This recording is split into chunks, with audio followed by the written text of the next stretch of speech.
Doon tayo sa dulo. Sige na. So we are here in Siargao, guys. So thank you so much for this opportunity.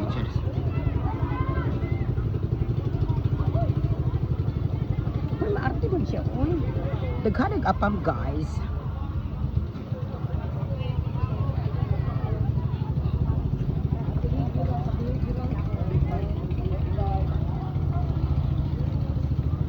Bawal doon sa rock dye.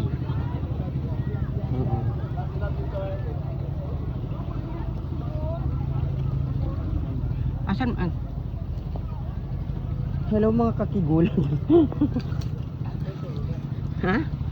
Hi mga kakigul. Ayan siya, oh. Andiyan sila. Awfully mid. Din siya June doon tayo. Hi, ang yayamin kong best friend. So, pwede ba yan? Na meron siyang 10 million sa pitaka. Mas mayaman siya kay Batu. Wow, masya Allah. Sorry.